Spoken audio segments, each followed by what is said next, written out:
आज हमें बड़ा गर्व है कि हम नेशनल बिजनेस अचीवर अवार्ड 2025 का आयोजन बड़े हर्षोल्लास के साथ में भारत के सबसे नौजवान, तेजस्वी, ओजस्वी और युवाओं की प्रेरणा स्रोत मेरे बड़े भाई आदरणीय चिराग पासवान जी, मेरी मां समान मेंबर ऑफ पार्लियामेंट, पूर्व मेंबर ऑफ पार्लियामेंट और भारत की सर्वश्रेष्ठ अभिनेत्री आदरणीय जयप्रदा जी, हमारे पोर्टी के अध्यक्ष सुरेश अग्रवाल जी, नेपाल के जाने माने बिजनेस टाइकॉन वरुण चौधरी जी और हमारी रेलगेयर की चेयरमैन मैडम साहिबा और सब लोग देश से पूरे हर कोने से आए हुए हमारे समस्त भारत को गति देने वाले बिजनेसमैन। आज हम देख रहे हैं कि भारत विश्व की सबसे बड़ी इकोनॉमी बनने जा रहा है।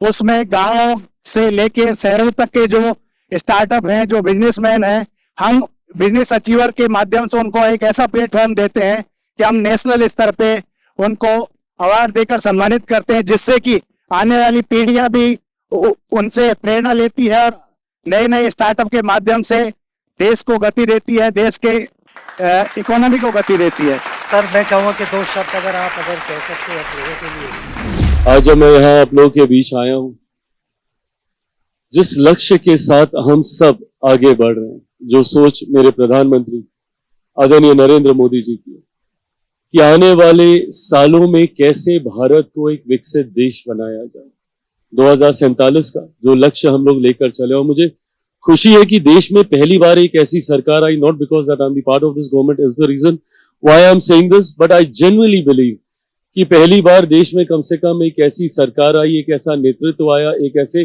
प्रधानमंत्री आए जिन्होंने कम से कम उस लक्ष्य को कम से कम तय किया। आज तक हम लोग सिर्फ सुनते आ रहे थे कि भारत एक डेवलपिंग देश है, एक विकासशील देश है, सिर्फ हम लोग ये सुनते आते थे। बचपन में ये सवाल मेरे भी जहन में कौंधता था कि भैया कब तक हम लोग सिर्फ डेवलपिंग ही रहेंगे। When you travel across the globe, दूसरे देशों को देखकर आपका भी मन करता है कि भैया अब डेवलपिंग से हम लोग डेवलप बनने की एक महत्वपूर्ण भूमिका है। सत्ता का हिस्सा होने के नाते, पार्ट ऑफ द गवर्नमेंट होने के नाते जरूर हम सबकी भी बहुत महत्वपूर्ण भूमिका है कि हम लोग ऐसी नीतियों का निर्माण करें जो एक ऐसा सहज इकोसिस्टम तैयार करें जिसके माध्यम से देश का अलग अलग सेक्टर ग्रो कर सके। आज जब अलग अलग क्षेत्र के व्यवसाय से जुड़े हुए तमाम सम्मानित साथीगण आज इस सभागृह में मौजूद हैं, मैं ये विश्वास आपको दिलाना चाहता हूं कि हमारी सरकार की सोच और प्राथमिकता इस बात को लेकर पूर्णतः स्पष्ट है कि एक ऐसा व्यवस्था हम लोग स्थापित करके दें, कि ऐसा इकोसिस्टम तैयार करके दें जिसमें किसी भी क्षेत्र से जुड़ा हुआ कोई भी व्यक्ति अपने क्षेत्र में सरलता से आगे बढ़ सके। रेगुलेशंस किसी को डीमोटिवेट करने के लिए नहीं बनाए जाए, नीतियों का निर्माण इसलिए नहीं किया जाए कि कैसे हम लोग बाधा उत्पन्न करें, बल्कि ईज ऑफ बिजनेस हो, सिंगल विंडो क्लियरेंसेस हो। इस सोच के साथ काफी रिफॉर्म्स, और मुझे खुशी है कि मेरे प्रधानमंत्री की सोच इस विषय को लेकर बहुत स्पष्ट है कि हम लोग को वो रिफॉर्म्स करने होंगे और कई बड़े रिफॉर्म्स हम लोगों ने किए हैं। रिफॉर्म, ट्रांसफॉर्म एंड परफॉर्म, इस लक्ष्य के साथ हमारी सरकार आगे बढ़ने का कार्य कर रही है। हर वो विषय जो कहीं ना कहीं बाधा उत्पन्न करता है, कैसे उसको सरल किया जाए। कितने ऐसे नियम हैं, कितने ऐसे कायदे हैं, कितने ऐसे कानून हैं जिसको बदला गया, जिसको संक्षिप्त किया गया, जिसको सरल किया गया, ताकि कोई आम व्यक्ति भी अगर अपनी भूमिका एक विकसित भारत के निर्माण में देना चाहे तो वो दे सके। आज जब मैं यहाँ आप लोगों के बीच मौजूद हूँ, मैं पुनः आप सबको ये विश्वास दिलाता हूँ, और बल्कि मैं एक कदम आगे बढ़कर वो सेतु बनना चाहता हूँ, वो ब्रिज बनना चाहता हूँ आपके और सरकार के बीच में। अगर अभी भी किसी भी सेक्टर में आपको लगे कि इन रिफॉर्म्स की हम लोग को जरूरत है, इन नीतियों को, इन पॉलिसीज में हम लोग को चेंजेस करने की जरूरत है, please feel free to connect with me. आप जरूर आए अपने सुझाव के साथ। मैं ये मानता हूं कि जब आप आगे बढ़ेंगे, हमारा देश आगे बढ़ेगा, हमारे देशवासी आगे बढ़ेंगे, और तब सही मायनों में हम लोग उस लक्ष्य को अचीव कर पाएंगे 2047 तक, और विकसित भारत का निर्माण कर पाएंगे। आप सब आज जीवन के जिस पड़ाव में है, एक बहुत अहम भूमिका आप सब निभा रहे हैं। यह अमृत काल चल रहा है, और यही अमृत काल में जो लोग मजबूती से इस पिलर को आगे लेकर चल रहे हैं, इस ध्वज को आगे लेकर चल रहे हैं, आप लोगों की एक अहम भूमिका होगी जब हम लोग 47 तक भारत को एक विकसित देश के रूप में देखेंगे। खाद्य प्रसंस्करण मंत्री होने के नाते मैं ये मानता हूं, भारत जो कि एक कृषि प्रधान देश है, भारत के कई राज्य ऐसे हैं जिसकी पूरी अर्थव्यवस्था ही कृषि, किसान और किसानी के ऊपर है। ऐसे में फूड प्रोसेसिंग का भी एक अहम योगदान है। मेरे जितने साथी जो फूड प्रोसेसिंग सेक्टर से जुड़े हुए हैं और जो संभवतः इस कमरे में मौजूद होंगे, मैं उनको भी यह विश्वास दिलाना चाहता हूं कि मैं एक बहुत ईमानदार कोशिश, बहुत ईमानदार प्रयास कर रहा हूं। मैं स्वयं एक ऐसे राज्य से आता हूं जो कृषि प्रधान है और मैं इसके महत्व को समझता हूं कि जब तक प्रसंस्करण नहीं होगा, जब तक प्रोसेसिंग नहीं होगी, हम लोग जितनी चीजें किसान और किसान से जुड़े हुए सेक्टर्स के बारे में जिसको लेकर हम लोग चिंतित होते हैं, प्रसंस्करण उसका समाधान है। आज जब हम लोग किसानों की आर्थिक मदद करने की बात करते हैं, प्रसंस्करण के माध्यम से ही हो सकता है। जब हम लोग पोस्ट हार्वेस्ट लॉसेस की जब हम लोग चिंता करते हैं कि कैसे उसको मिनिमाइज किया जा सके, ये भी प्रोसेसिंग के माध्यम से ही संभव है।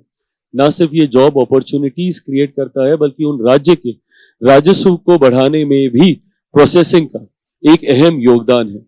मैं हर संभव प्रयास कर रहा हूं कि कैसे इस प्रोसेसिंग के सेक्टर को शहर से लेकर, जिले से लेकर, ब्लॉक से लेकर, पंचायत से लेकर गांव तक लेकर जाया जा सके, ताकि मेरे किसी किसान भाई को लॉजिस्टिक्स की समस्या ना हो, उसको अपने पदार्थों को एक जगह से दूसरी जगह लेकर जाने में जो ट्रांसपोर्टेशन कॉस्ट या और तरीके की बाधाएं आती हैं वो नहीं हो। कैसे हम लोग गांव को और ज्यादा मजबूत कर सकें। जब हमारे गांव विकसित होंगे तभी हम लोग विकसित भारत के निर्माण की हम लोग कल्पना कर सकते हैं। आज जब मैं यहाँ आप लोग के बीच आया हूं, मैं बस ये विश्वास आप लोगों को दिला के जाना चाहता हूं कि मैं और मेरी सरकार बहुत ईमानदार सोच के साथ अपने लक्ष्य की ओर मजबूती से अग्रसर हो रही है। आप सबके साथ की हम लोग अपेक्षा रखते हैं। कभी भी आपको लगे कि कोई भी आपको सजेशन, कंसर्न, सुझाव, जानकारी कुछ भी आपको देना हो, मुझे अपना साथी, अपना भाई, अपना दोस्त, अपना मित्र, जो बुजुर्ग है, अपना बेटा समझकर जरूर मुझसे संपर्क साधें। हर समय आपके लिए रहूंगा। बहुत बहुत धन्यवाद। मैं आयोजकों का मैं धन्यवाद करता हूं कि इन्होंने मुझे ये मौका दिया आप सबके साथ कनेक्ट करने का, मुझे ये मंच दिया और इन्होंने इतना धैर्य, इतना सब्र रखा, क्योंकि आज जैसा मैंने बताया जो परिस्थितियां थी, so I wasn't very sure whether I will be able to make it, I will not be able to make it, because घर पे भी बहुत अलग माहौल चल रहा है। सो मुझे ये भी नहीं पता था, बट उस पर भी इन्होंने बहुत धैर्य, संयम बना के रखा। इन्होंने मेरा साथ इस कठिन परिस्थिति में दिया, उसके लिए बहुत बहुत धन्यवाद। Thank you so much. जय हिंद। आई एम रियली थैंकफुल कि आपने वाकई में समय निकाला, वो भी ऐसे समय में। Sir thank you so much, बहुत बहुत शुक्रिया सर, आपने समय दिया। और युवा सर आपको बहुत प्यार करता है, बहुत चाहता है और चाहते, पूरा युवा चाहता है कि देश आने वाले समय में आप उसको लेके चलें।